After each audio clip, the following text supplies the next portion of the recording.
Hi guys, welcome to this amazing session of error detection and आप सब लोग इस सेशन को बहुत enjoy करते हो and it's really very good, in fact great कि आप लोग कमेंट सेक्शन में इतना ज़्यादा इंटरैक्टिव रहते हो। तो ये सीरीज़ हमारी है, जैसा कि आप सबको ऑलरेडी पता है कि डेली शाम को कहाँ गया 6 बजे आपकी ये सीरीज़ होती है और आपने कहीं से भी प्रिपरेशन करी है लेकिन आप यहाँ पे प्रैक्टिस करते हो। आपके एग्जैक्टली एग्जामिनेशन लेवल के जो क्वेश्चन होते हैं, आप देख रहे हो प्रीवियस ईयर के जो एग्जैक्टली सेलेक्टेड क्वेश्चन हैं वो सब मैं यहाँ पे करा रही हूँ, तो आपकी बहुत बढ़िया तरीके से पूरी प्रैक्टिस हो जाएगी। ठीक, तो चलिए शुरू करते हैं, लेट्स नॉट वेस्ट टाइम। ये रहा आपका पहला क्वेश्चन। हम लोग ऑलरेडी 60 क्वेश्चंस तक कर चुके हैं, ये सीरीज है ना, ये 4th पार्ट है आज। तो चलिए इसको जल्दी से करिए, पूरा क्वेश्चन पढ़िए और मुझे बताइए कि किस पार्ट में एरर है। क्वेश्चन पूरा पढ़िए और मुझे बताइए किस पार्ट में एरर है, जल्दी से। Very good, amazing. Scarcely did I reach the airport, nervous and tense, मतलब बहुत ज़्यादा टेंस था, that the plane took off leaving me stranded in an alien place। एक तो मैं पहुंचा बहुत डरा सहमा सा था और ऊपर से प्लेन भी बेचारा मुझे छोड़ के चला गया। कहाँ पे एरर है? देखो, अगर आप लोग क्या करोगे ना, हर एक पार्ट को एक सेंटेंस की तरह देखो, मतलब जो एक पार्ट है वो एक क्वेश्चन है, आपको इतनी जल्दी एरर्स मिलेंगी। देखो कैसे, स्कार्सली मैंने देखा, डिड के बाद आया। अब मैंने अपना वो वाला रूल याद किया, याद है मैंने आप लोगों को बताया था कि अगर नेगेटिव वर्ड से सेंटेंस की शुरुआत होती है उस केस में पहले वर्ब आता है फिर सब्जेक्ट आता है। अगर आप लोग सीरीज़ को देख रहे होगे तो ज़रूर आपको ये चीज़ पता होगी कि अगर हमारे सेंटेंस की शुरुआत किसी नेगेटिव वर्ड से हो, या तो किसी प्रेपोजिशनल फ्रेज से हो, या तो हमारा जो सेंटेंस दिया गया है वो क्वेश्चन हो, इंटेरोगेटिव सेंटेंस हो, इन सब में क्या होता है कि हमारे सेंटेंस में पहले वर्ब आता है फिर सब्जेक्ट आता है, बट ऑब्वियस। ठीक, तो पहले वर्ब आएगा डिड, फिर आएगा सब्जेक्ट आई। तो ये चीज़ हमारी यहाँ तक है। आगे बढ़ते हैं, मतलब कि पार्ट नंबर 1 में जो होना चाहिए वो है, मतलब कोई एरर नहीं है। सेंटेंस का पोस्टमार्टम करके पढ़िए, बिल्कुल छोटे छोटे टुकड़े में तोड़ तोड़ के। आगे बढ़े, हमने देखा कि नर्वस एंड टेंस है। अब यहाँ पे हमारे सेंटेंस में स्कार्सली आया है, यहाँ पे दैन होगा कि व्हेन होगा, ये बहुत बड़ा कंफ्यूजन है। अरे मैं आपको बताऊँ, मुझे भी बहुत कंफ्यूजन होता था इसमें, तो मैंने एक सिंपल सी ट्रिक डिराइव की है, अब कभी नहीं होता। देखो यहाँ पे व्हेन आएगा, याद करने का सिंपल सुपर सॉलिड तरीका मैं आपको बता रही हूँ। आप लोग मुझे सिर्फ एक चीज़ बताओ, मैंने यहाँ पे लिखा स्कार्सली, फिर मैंने लिखा हार्डली, फिर मैंने लिखा नो सूनर। अब आप लोग मुझे सब लोग कमेंट सेक्शन में लिख के बताओ कि वाई, जो वाई होता है, वाई ABCD में वाई आता है ना, वाई के ज़्यादा पास कौन है, डब्लू है कि टी है? बहुत प्यारा लॉजिक मैं आपको बताने जा रही हूँ, आंसर दीजिए। कौन है ज़्यादा पास? y के ज़्यादा पास w है कि t है?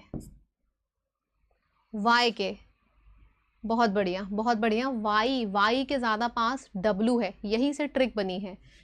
ये y है, y के ज़्यादा पास w है, यानी कि यहाँ पे स्कार्सली और हार्डली दोनों में व्हेन आता है, ना कि दैन। नो सूनर में दैन आता है। ठीक, अब तो कभी नहीं भूलोगे, क्योंकि ये कंफ्यूजन होता है, स्कार्सली में क्या आता है, हार्डली में क्या आता है, नो सूनर में क्या आता है, इन तीनों में हमेशा कंफ्यूजन रहता है। तो सिंपल सा लॉजिक यूज़ करिएगा जो मैंने ट्रिक बताई है।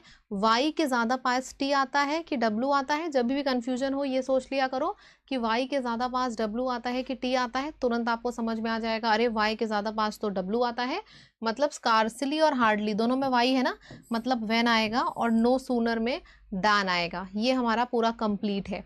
नेक्स्ट क्वेश्चन है, मैं साइड में हट जा रही हूँ, सब लोग आंसर दो जल्दी से। The power to distinguish between differences is the basis of science and art. इसमें कोई एरर है या फिर no error is your answer? The power to distinguish between, अरे वाह जी वाह। अब यहाँ पे एक बात आप मुझे बताओ, अगर आप दो चीज़ों के बीच डिस्टिंग्विश कर रहे हो तो between differences will not be used. अगर आप यहाँ पे क्लियरली देखो तो डिस्टिंग्विश भी दिया है और डिफरेंसेस भी दिया है। इसका मतलब पता है क्या हुआ? मैं आपसे कह रही हूं I will return back, I will return back your money. अगर मैंने ये बोला I will return back your money soon, सुनने में एकदम सही लग रहा है लेकिन एक्चुअली में गलत है। रिटर्न का मतलब ही हो रहा है कि आप पैसे वापस दे रहे हो, बैक दे रहे हो, है ना। रिटर्न का मतलब ही होता है कि आप पैसे दे रहे हो, you are returning it back. तो रिटर्न के संग बैक लिखने की जरूरत ही नहीं है, या तो आप लिखो गिव बैक या तो आप लिखो रिटर्न, रिटर्न बैक नहीं होता।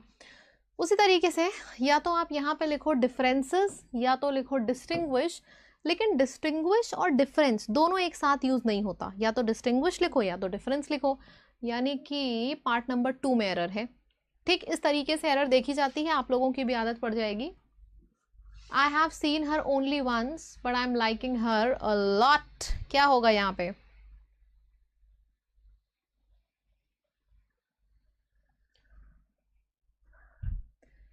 Correct answer is I like will be replaced by I am liking. कोई भी चीज आप लाइक कर रहे हो, लव कर रहे हो, सी कर रहे हो, नो कर रहे हो, थिंक कर रहे हो, बिलीव कर रहे हो, ठीक, तो इनके साथ आईएनजी कभी नहीं लगता। तो यहां पे आईएनजी लगा था तो ये गलत है। इसी तरह से आपको आगे कई सेंटेंसेस में मिलेगा, एग्जाम में बहुत पूछा जाता है I am knowing it very well. आदत भी होती है हम लोगों की खैर बोलने की, आप देखोगे बहुत लोगों की आदत होती है। टीवी एक्टर एक्ट्रेस या फिर न्यूज़ चैनल पे जो रिपोर्टर्स होते हैं वो भी बहुत बार बोलते हैं आई एम नोइंग इट, गलत है। नो के साथ आईएनजी फॉर्म नहीं लगता है, ठीक। तो नो की तरह ही यूज होता है, उसमें आईएनजी फॉर्म नहीं लगता है। मैंने डिटेल में इस टॉपिक को अलग से पढ़ा भी रखा है अपने लेक्चर्स में जो मैं अनअकैडमी प्लस पे लेती हूँ। चलो खैर ये चीज़ क्लियर हो गई, नो के संग आईएनजी नहीं लगेगा, लाइक के संग आईएनजी नहीं लगेगा। आगे बढ़ते हैं। I told him that we enjoyed very much at the party, क्या होगा इसका आंसर?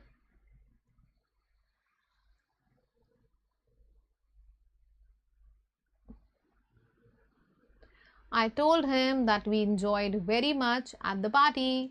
We enjoyed नहीं होगा, we had enjoyed होगा यहाँ पे। We had enjoyed will be replaced by we enjoyed। तो यहाँ पे आपके सेंटेंस में मुझे बस एक चीज बताना कि इंजॉय पहले किया या फिर बताया पहले, कौन सा काम पहले हुआ। आप किसी अपने फ्रेंड के पार्टी में गए, आपको बहुत मजा आई, तो आप पहले बताओगे या फिर पहले इंजॉय किया? पहले कौन सा काम हुआ? पहले आपने इंजॉय किया तभी तो जाके बताओगे यार तुम्हारी पार्टी में बहुत मजा आई। तो पहले इंजॉय किया ना, तो जो काम पहले होता है वहां पे लगता है हैड प्लस वर्ब का थर्ड फॉर्म। तो यहाँ पे क्या होगा, यहाँ पे हो जाएगा हैड इंजॉयड, और यहाँ पे तो V2 टोल्ड बिल्कुल सही है। पहले एक्शन में हैड प्लस वर्ब का थर्ड फॉर्म लगता है, दूसरे एक्शन में V2 बिल्कुल सही है, ठीक। चलिए इसको करिए। John is working very hardly as the examinations are fast approaching, क्या एरर है इसमें?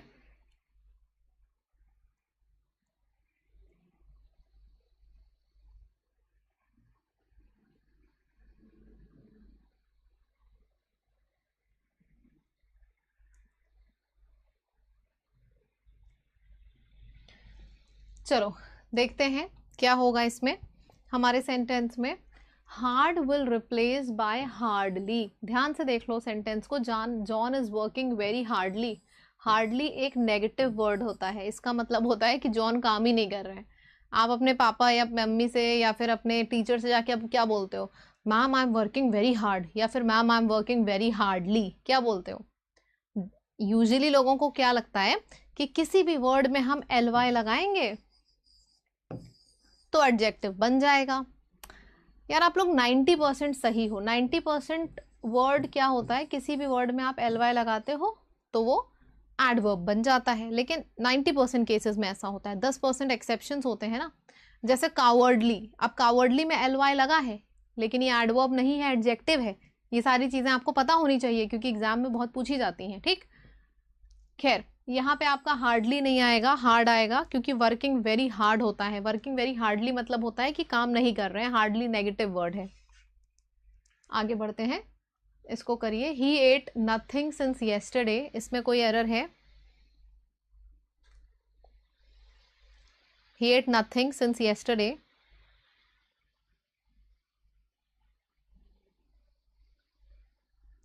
वेरी गुड, हैज ईटन होगा। क्यों हैज ईटन होगा? क्योंकि यहाँ पे सिंस लिखा है, आपके सेंटेंस में सिंस है, मतलब यहाँ पे चार टेंसेस आ सकते हैं। कौन कौन से?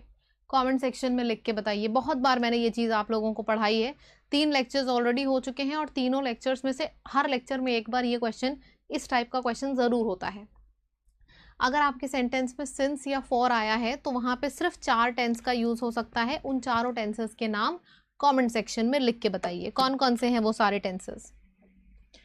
Present perfect, past perfect, present perfect continuous, past perfect continuous, यानी कि 4 तरीके के टेंस यूज होते हैं आपके सेंटेंस में अगर सिंस या फॉर आया है। ठीक, यहाँ पे हमें सिंस दिख गया, मतलब कि हमारे सेंटेंस का जो ये पार्ट है, या तो यहाँ पे प्रेजेंट परफेक्ट आना चाहिए, या प्रेजेंट परफेक्ट कॉन्टिन्यूअस, या तो पास्ट परफेक्ट, और या तो पास्ट परफेक्ट कॉन्टिन्यूअस। इन्हीं चारों में से कुछ आना चाहिए। पर जब हमने यहाँ पे अपना सेंटेंस का पार्ट देखा है तो यहाँ पे हमने देखा, यहाँ पे तो सिर्फ ही एट लिखा है, चारों में से कोई टेंस नहीं है, मतलब ये गलत है, पार्ट नंबर 1 में एरर है। ठीक है, हैज ईटन कर दो, हैड ईटन कर दो, लेकिन 8 नहीं आएगा। चारों टेंस में से कुछ भी आ सकता है। चलो क्वेश्चन नंबर 67 करिए।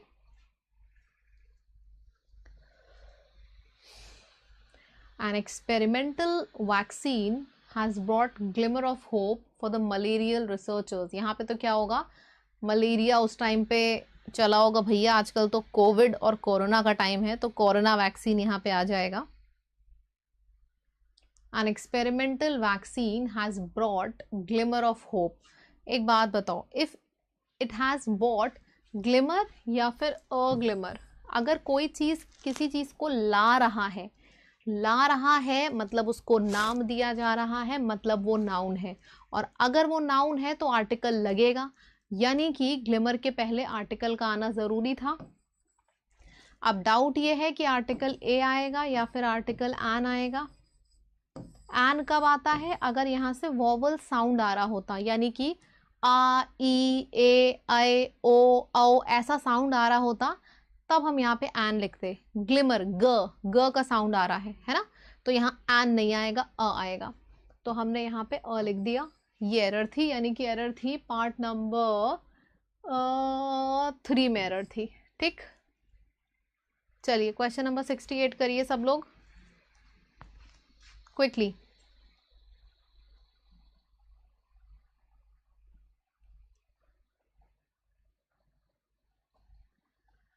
After making me wait for 2 agonizing hours, the great man called me in and asked me what do I want। क्या होगा यहाँ पे?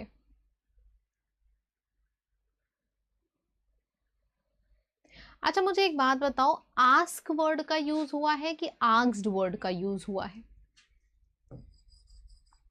आस्क्ड है ना, पास्ट में गया ना ये पार्ट, पास्ट में गया तो यहाँ पे want नहीं आएगा, यहाँ पे wanted आएगा। what I wanted, ना कि what do I want। ठीक, क्योंकि आपका सेंटेंस पास्ट में जाना चाहिए, या तो आप यहाँ पे did कर दो, कुछ भी करो, आपका सेंटेंस पास्ट में रहना चाहिए। ठीक, ठीक है, चलिए इसको करिए जल्दी से। Question number 69, the ebb and flow of the tides are now understood।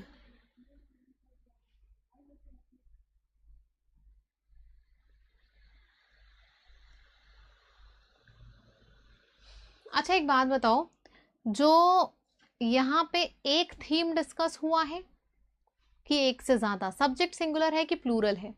अगर हमने बात की है किसी भी टाइड के उतार चढ़ाव की, अगर हमने उतार और चढ़ाव की बात की है, सपोज मैंने लहरों के उतार चढ़ाव की बात कर ली, पानी के उतार चढ़ाव की बात कर ली, तो क्या ये एक है या उतार अलग है चढ़ाव अलग है? जब लहरें आती हैं तो उतार चढ़ाव होता है ना, मतलब उतार चढ़ाव ये एक है ना, मतलब यहाँ पे ये जो एब एंड फ्लो है ये थीम एक है, सब्जेक्ट सिंगुलर है। अब सब्जेक्ट सिंगुलर है तो वर्ब भी सिंगुलर होगा, इसका मतलब यहाँ पे आर नहीं आएगा, यहाँ पे आपके सेंटेंस में इज आएगा। ये वाला पॉइंट क्लियर है, इज क्यों आएगा? ये वाला पॉइंट क्लियर है सबको कि इज क्यों आएगा? वंडरफुल। क्वेश्चन नंबर, अच्छा एक चीज़ और मैं यहाँ पे आपको बता दूँ, आपको समझने में बहुत आसानी हो जाएगी इसके बाद।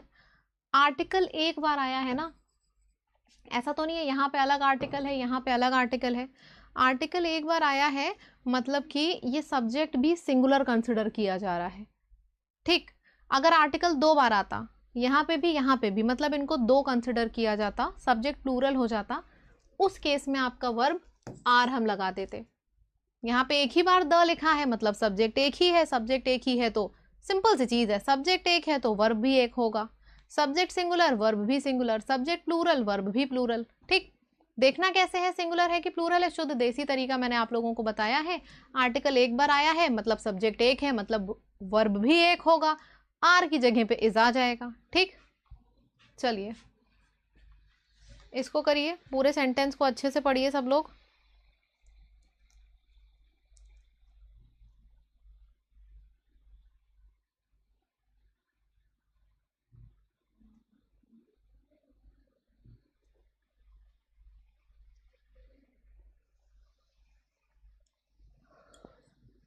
The green paint on the wall provides suitable contrast with the yellow doors. कोई भी एरर नहीं है इस सेंटेंस में। Green paint on the wall provides, अब यहाँ पे हमने देखा यहाँ पे प्रोवाइड्स होगा या फिर प्रोवाइड होगा, सिंपल सी चीज़ है। जब हमारा सब्जेक्ट सिंगुलर है तो वर्ब भी सिंगुलर होगा। यहाँ पे बात हुई है ग्रीन पेंट की, सब्जेक्ट सिंगुलर है तो वर्ब भी सिंगुलर होगा। वर्ब को सिंगुलर कैसे बनाते हैं? एस लगा के, तो प्रोवाइड में एस लग जाएगा तो वो सिंगुलर बन जाएगा। हमने देखा यहाँ पे पहले से एस लगा है, मतलब ये बिल्कुल सही है, इसमें कोई भी एरर नहीं है। क्वेश्चन नंबर 71 करिए जल्दी से सब लोग।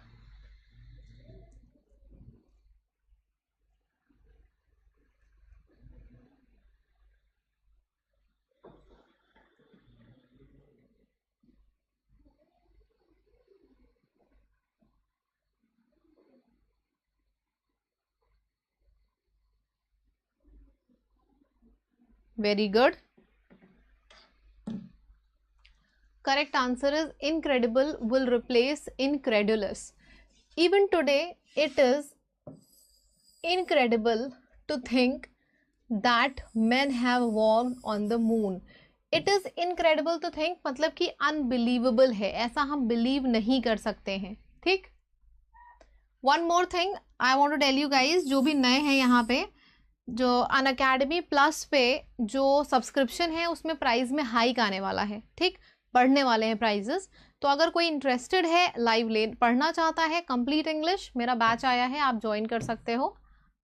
What you have to do is category select करिए, उसके बाद गेट सब्सक्रिप्शन पे जाइए। When you will get this chart, अभी तो फीस कम है बट आपकी एक हफ्ते बाद इंक्रीमेंट आ जाएगा, या तो 1 ईयर लेना या तो 2 ईयर। फीस अगर आपको ज़्यादा लग रही है तो अभी भी आप डिस्काउंट ले सकते हो। यहाँ पे डिस्काउंट का कोड लिख दीजिएगा स्टडी, STUDY। तो जैसे ही आप कोड लिखोगे स्टडी, आपको डिस्काउंट मिल जाएगा। ये देखो स्पेलिंग। खैर क्वेश्चन नंबर 72 करिए जल्दी से।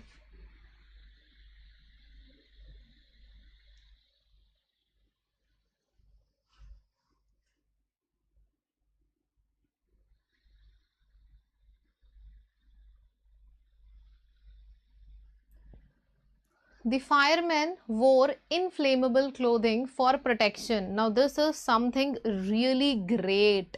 मतलब सच में अगर आप इसको यहाँ पे देखो, यहाँ पे क्या लिखा है? Inflammable। जो फायरमैन हैं वो कैसे कपड़े पहनते हैं कि उसमें आग लग जाए या फिर वो आग से बच जाए? बताइए। अगर मैं फायरमैन हूँ तो मैं कैसे, इनफैक्ट मैं कोई भी हूँ, नॉर्मल इंसान भी हूँ, तो मैं कैसे कपड़े पहनूंगी कि आग लग जाए या फिर आग से मैं बच जाऊं? कपड़ों में आग लगे या फिर कपड़े आग से बच जाएं, कैसे कपड़े हम पहनेंगे? Very good.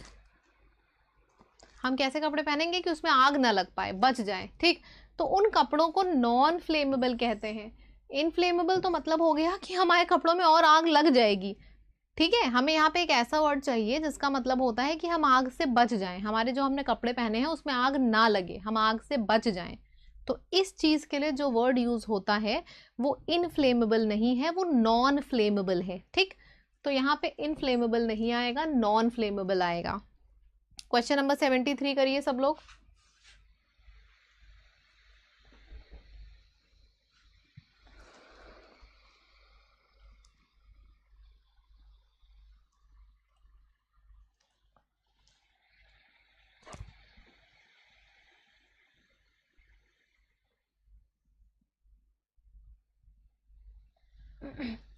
Beside food, the pilgrims carried some medicines.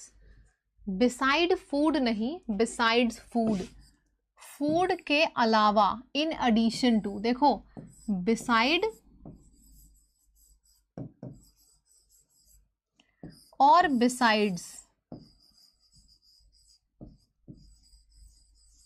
इन दोनों वर्ड्स में फर्क है। अब मैंने अपने क्लास में पूछा था कि भाई बिसाइड और बिसाइड्स में फर्क है, बताइए क्या फर्क है। तो एक स्टूडेंट ने पता है क्या बोला कि मैम नीचे वाले बिसाइड में एस लगा है और ऊपर वाले में एस नहीं लगा है, ये फर्क है।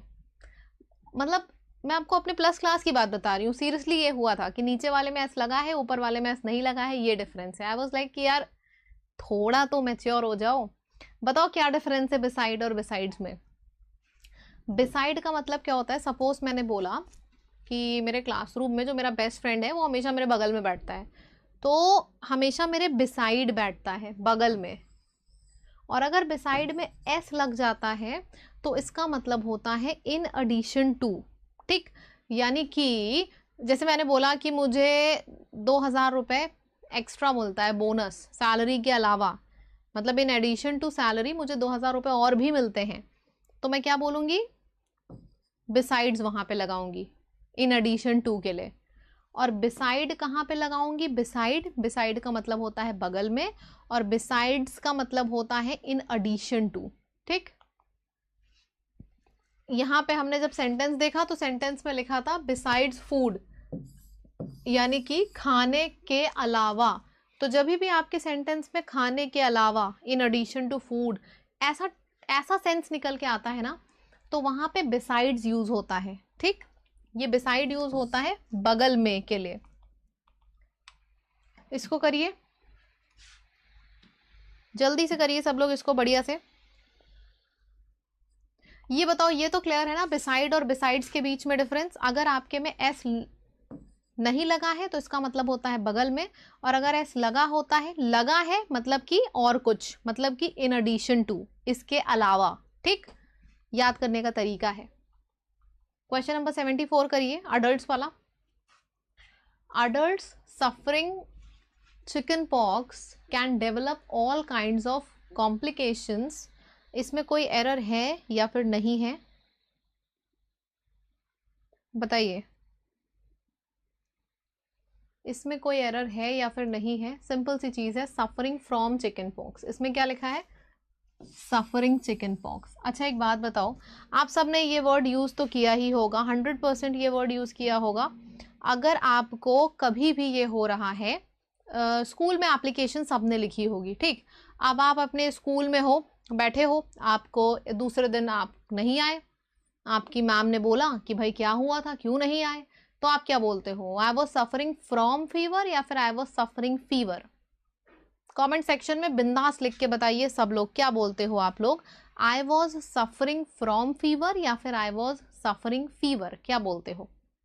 अपनी लाइफ को याद करो, ज्यादा रूल और कॉन्सेप्ट्स को याद करने के चक्कर में मत पड़ो। बस एक छोटा सा सेंटेंस बना लो जो आपने कभी ना कभी लाइफ में जरूर यूज किया है, अपने आप सेंटेंस सही हो जाएगा। इसीलिए मैं आपकी ही लाइफ की सिचुएशन बताती हूँ। बताओ क्या किया, सफरिंग फ्रॉम फीवर या फिर सफरिंग फीवर, क्या किया आपने। बहुत बढ़िया, शानदार। आपने क्या बोला, सफरिंग फ्रॉम फीवर, और मैंने कुछ रूल नहीं बताया, आपकी लाइफ से ही रिलेट किया है, सबका सही आ गया। 90% लोगों ने फ्रॉम लिखा है, यानी कि यहाँ पे भी सफरिंग चिकन पॉक्स नहीं, सफरिंग फ्रॉम चिकन पॉक्स होगा। कभी भी कंफ्यूज हुआ करे, छोटा सा सेंटेंस बना के देख लिया करो, अपने आप कंफ्यूजन क्लियर हो जाएगा। ठीक, फिक्स प्रेपोजिशन का कोई कॉन्सेप्ट नहीं है समझाने वाला, वो प्रैक्टिस से ही आता है। तो क्या किया करो, छोटा सा सेंटेंस बना के देख लिया करो, एकदम शुद्ध देसी तरीका यूज किया करिए, अपने आप सही होने लगेंगे सवाल। चलो दूसरा देखते हैं। द वेल नोन पहले आप एक बार खुद से पढ़ लीजिए इसको, फिर मैं इसको एक बार समझा देती हूँ। हमेशा झूठी एप्लीकेशन होती थी यार, ये तो है। सफरिंग फ्रॉम फीवर लिख के फीवर से सफ़र कौन कौन करता था? कोई नहीं। बचपन में तो खैर कोई भी नहीं।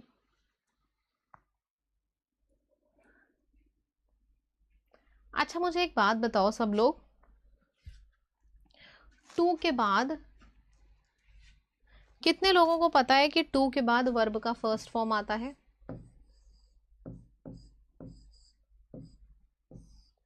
कितने लोगों को ये चीज़ पता है कि, क्योंकि अगर आपको ये पता है ना तो इसका मतलब है कि आपको एप्लीकेशन नहीं समझ में आया।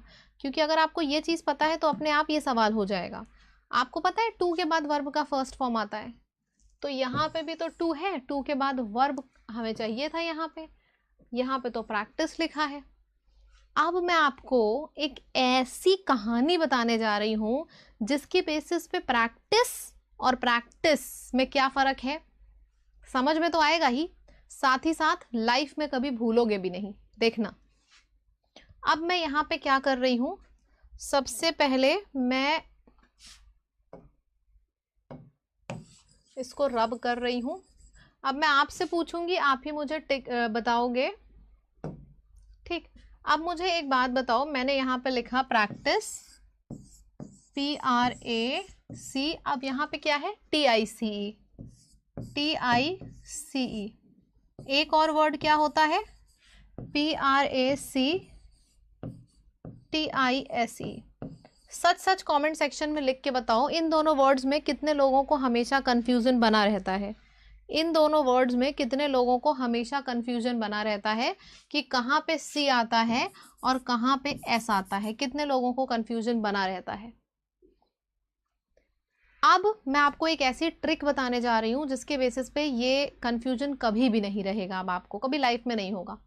एक बात बताओ सब लोग, ABCD तो सबको आती होगी। आप मुझे एक बात बताओ, ABCD में C पहले आता है, एक सेकेंड, ABCD में C पहले आता है या फिर S पहले आता है? बताइए, ABCD जब आप पढ़ते हो तो C पहले आता है कि S पहले आता है? पहले C आता है, ABC, S तो बहुत बाद में आता है। तो हमने गोला लगा दिया कि भाई पहले C आता है फिर S आता है। फिर से ABCD पढ़ो और बताओ पहले N आता है कि पहले V आता है? फिर से ABCD पढ़ो और बताओ कि पहले N आता है कि पहले V आता है? पहले N आता है। बहुत बढ़िया।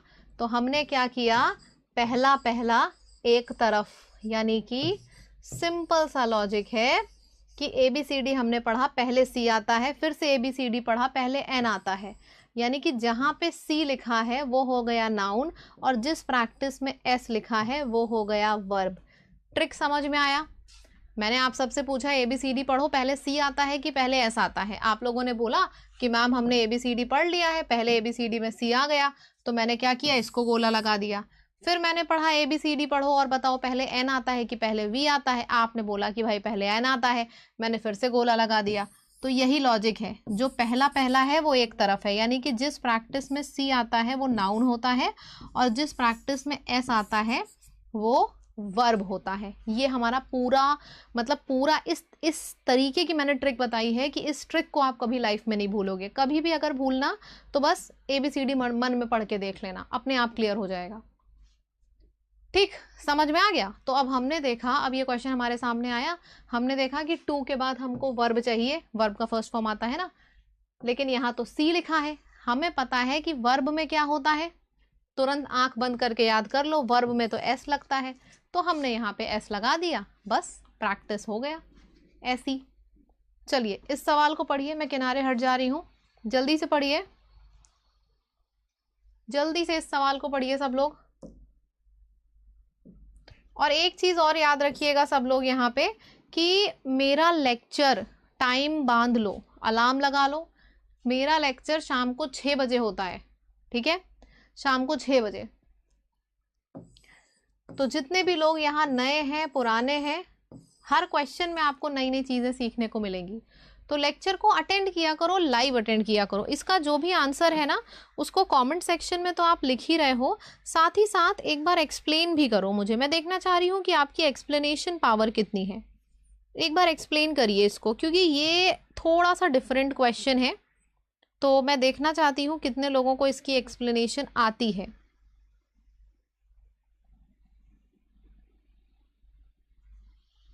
देखो इसमें पता है क्या होगा, आपको यहाँ पे दिख रहा है फॉरवर्ड, फॉरवर्ड और फॉरवर्ड में डिफरेंस क्या है। ये मत कहना कि ये डिफरेंस है, यहाँ पे ई आया है यहाँ पे नहीं आया है, ये तो है ही, लेकिन इसके सिवा मीनिंग में भी डिफरेंस है। फॉरवर्ड का मतलब क्या होता है, मैं यहाँ खड़ी हूँ, आपने मुझसे बोला मैम प्लीज़ मूव फॉरवर्ड, मैं क्या हुई, मैं थोड़ी आगे चली गई, ठीक है, ये डिफरेंस है। फॉरवर्ड का मतलब होता है आगे बढ़ना, और फॉरवर्ड का मतलब क्या होता है कि आपके पास सपोज किताब है, उसके आगे जो पेज पे शुरुआत में एक छोटी सी राइटिंग नहीं लिखी जाती है, उसको फॉरवर्ड कहते हैं। The prime minister was asked to write a forward to the book, यानी कि बुक का शुरुआत का जो पेज है, प्राइम मिनिस्टर को रिक्वेस्ट किया गया था कि भाई आप शुरुआत का पेज लिखो, तो उसको हम फॉरवर्ड कहते हैं। फॉरवर्ड किसको बोलते हैं, आगे बढ़ना। जैसे आपने मुझसे बोला मैम प्लीज़ मूव फॉरवर्ड, तो मैं आगे बढ़ गई, इसको फॉरवर्ड कहेंगे।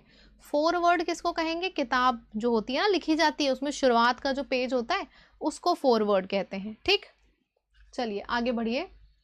क्वेश्चन नंबर 77 करिए सब लोग जल्दी से। I must compliment you on your good manners and your impeccable behavior. Question का आंसर बताओ। क्वेश्चन का आंसर ये है कि फॉरवर्ड की जगह पे फॉरवर्ड यूज होगा। I must compliment you on your good manners and your impeccable behavior. यहाँ पे क्या आएगा गाइज? आप लोग लेक्चर को, मुझे नहीं समझ में आता इतना लेट क्यों ज्वाइन करते हो। मैं देखती हूँ मैक्सिमम लोग 6:20 पे आते हैं। अगर ऐसा है तो मैं 6:20 पे ही लेक्चर शुरू किया करूँ। 6 बजे से लेक्चर शुरू होता है, आपको टाइम पता है मैंने कितनी बार रिपीट किया है। इतने अच्छे अच्छे कॉन्सेप्ट शुरुआत में निकल जाते हैं और आप लोग 6:20 6:25 तक आते हो। 6 o'clock पे आया करो, बहुत ही बढ़िया लेक्चर, और आपको डिफरेंस दिखेगा अपनी प्रिपरेशन में। पढ़ाई के साथ साथ प्रैक्टिस नहीं ज़रूरी होता है। Remember my words, practice is not that important, practice in the right direction is important. आप पढ़ते रहो, प्रैक्टिस करते रहो 5-5 घंटे, कुछ नहीं होगा। करेक्ट चीज़ प्रैक्टिस करोगे तभी फायदा मिलेगा। एक सिंपल सी चीज़ है, मैं ज़्यादा लेक्चर तो नहीं देती हूँ, लेकिन अगर आपके सर में दर्द हो रहा है और आप पेट दर्द की दवाई खाए जा रहे हो, कुछ फायदा होगा? नहीं होगा। तो practice is not important, practice in the right direction is important. ठीक, तो राइट डायरेक्शन में प्रैक्टिस करो। इसीलिए आपसे कहती हूँ कि शाम को 6 बजे आया करो, ताकि मैक्सिमम प्रैक्टिस हो पाए करेक्ट तरीके से। मॉक वगैरह में जो लेवल होता है वो कुछ ज़्यादा ही ऊपर, आई डोंट नो क्यों करते हैं वो, आपका मोरल डाउन करने के लिए करते हैं कि क्यों करते हैं, आई रियली डोंट नो। ठीक, चलो एनीवेज इसको देखते हैं। अभी याद रखना, इस बार मैंने बोल दिया, अगली बार से याद रखना है सबको, 6 PM पे लेक्चर होता है। ठीक, चलो। I must compliment you on your good manners and your impeccable behavior. कोई एरर है इसमें? Very good, no error. I must compliment you. हाँ मुझे पता है, मुझे पता था कि 100% आप लोग इसमें ज़रूर गलती करोगे। चलो फिर से मैं आपको एक नई ट्रिक बताती हूँ, बरखा मैम्स ट्रिक। चलो, आप लोगों को पूरी इंग्लिश ऐसा लग रहा है कि यार बरखा मैम ट्रिक करते करते ऐसा लग रहा है पूरी इंग्लिश ही मैं आपकी इजी करा दूंगी। अभी इसके बाद शुरू होगा पैराजंबल की प्रैक्टिस। ठीक है, चलो इंटरैक्टिव रहो तो मुझे भी मज़ा आएगी प्रैक्टिस कराने में। अब देखो यहाँ पे लिखा है, एक सेकेंड, ठीक है, यहाँ पे क्या लिखा है, ये रहा, देखा। अब मैंने क्या किया, मैंने सिंपली यहाँ पे लिख दिया COM, डिफरेंस देखना कहाँ पे आ रहा है, PLEMENT।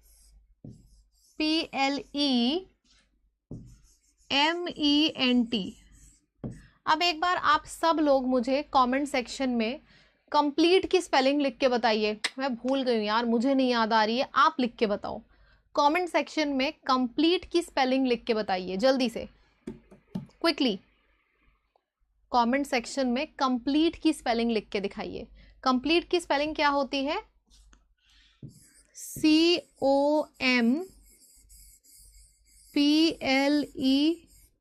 ये होती है कंप्लीट की स्पेलिंग। और यहीं से आपका लॉजिक डिराइव होगा, यहीं से आपकी जो मैं आपको बताने जा रही हूँ यहाँ से डिराइव होगा। कॉम्प्लीमेंट एंड कंप्लीट, देखो कंप्लीट में COMPLE आ रहा है, ध्यान से देखना जो बता रही हूँ। और कॉम्प्लीमेंट में भी COMPLE आ रहा है, यानी कि जिस कॉम्प्लीमेंट में PLE आता है, ठीक, इसका मतलब होता है कंप्लीट करना। ठीक, इसका मतलब होता है कंप्लीट करना। जैसे मैंने बोला चाय और बन और बटर मिलके मेरा नाश्ता कंप्लीट करते हैं, तो मैं क्या बोलूंगी कि बन बटर चाय को कॉम्प्लीमेंट करता है, PLE, कंप्लीट करता है। और अगर इसी कॉम्प्लीमेंट में इस ई की जगह अगर आई आ जाता है तो इसका मतलब क्या होता है, वही जो सबको पसंद है, तारीफ, कॉम्प्लीमेंट। ठीक, डिफरेंस समझ में आया? दोनों के बीच में डिफरेंस समझ में आया? कॉम्प्लीमेंट और कॉम्प्लीमेंट के बीच का डिफरेंस सिंपल सी चीज़ है। अगर आप देखोगे तो सिर्फ और सिर्फ एक आई और एक ई का फ़र्क है, और इसमें कन्फ्यूजन हो जाता है। इसलिए मैंने आपसे बोला कि कॉम्प्लीमेंट के साथ साथ मैंने आपको कंप्लीट लिख के बता दिया।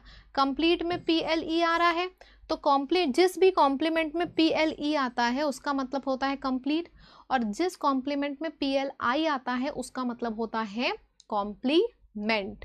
ठीक, कॉम्प्लीमेंट तो सबको पता होगा ना, मुझे बहुत कॉम्प्लीमेंट्स पसंद हैं, आप बहुत अच्छी लग रही हो, आप बहुत अच्छा पढ़ाती हो, हर किसी को पसंद होते हैं कॉम्प्लीमेंट्स। तो वाले कॉम्प्लीमेंट में PLI लगता है, PLE किस में लगता है, कंप्लीट करने के लिए। इसको करिए जल्दी से सब लोग,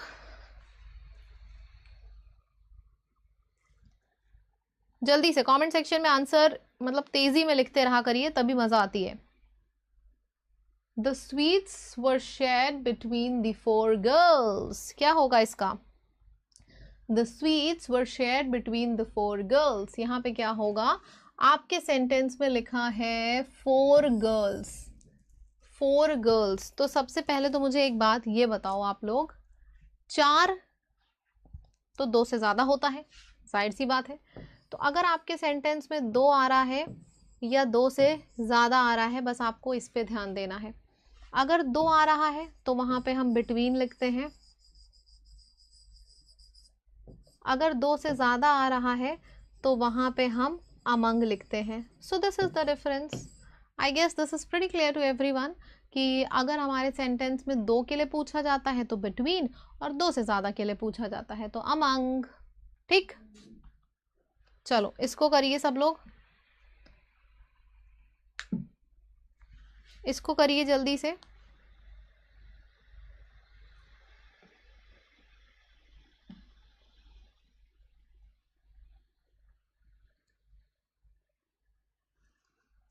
The long distance train which met with an accident was carrying some army personnel. मैंने अपना पर्सनल फ़ोन यहाँ पे रखा था, कहाँ गया? वो क्या होता है, हमारा निजी सामान, पर्सनल।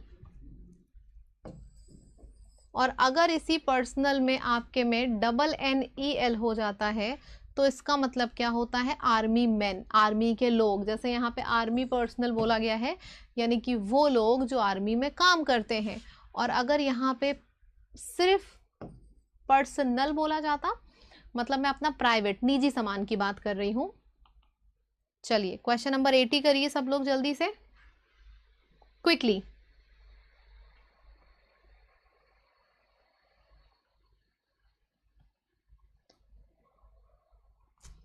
वेरी गुड, ठीक है। तो इसका मतलब क्या होता है, एक्सेंट। अब यहाँ पे है the young man from Japan found the x.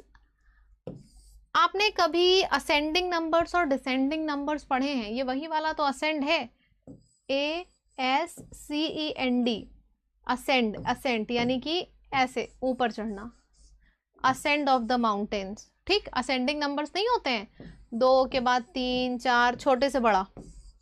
Descending क्या होता है, बड़े से छोटा। तो असेंड ऑफ द माउंटेन्स यानी कि नीचे से ऊपर ऐसे स्लोप फॉर्म में चलना। ठीक, तो इस असेंट में और ये जो यहाँ पे असेंट दिया गया था इसमें डिफरेंस है। यहाँ पे डबल एस है, हमको चाहिए एस के बाद सी। ये बहुत छोटी चीज़ें हैं जो अगर आपने कर रखी हैं प्रैक्टिस, एग्जाम में तुरंत क्लिक कर जाएगा। जैसे कि मैंने यहाँ पे आपको कराया, अब एग्जाम में ये चीज़ तुरंत क्लिक कर जाएगी। लेकिन अगर आपने नहीं करी है तो मतलब एकदम आपके दिमाग की दही हो जाएगी, लेकिन याद नहीं आ सकता है। ठीक, तो अच्छा परफॉर्मेंस है आप लोगों का, बहुत अच्छे से आप लोग इंटरैक्ट कर रहे हो। मैं तो पूरे टाइम कमेंट्स आपके देख रही हूँ, लेकिन बस एक चीज़ याद रखो, थोड़ा और टाइम पे आओ, 6 बजे आओ तो और मजा आएगी, ठीक। चलो गाइज, तो लेक्चर यहाँ पे आपका खत्म होता है। I hope you guys have enjoyed a lot. अगर आप में से किसी को मेरे से प्लस पे लाइव पढ़ना है तो आप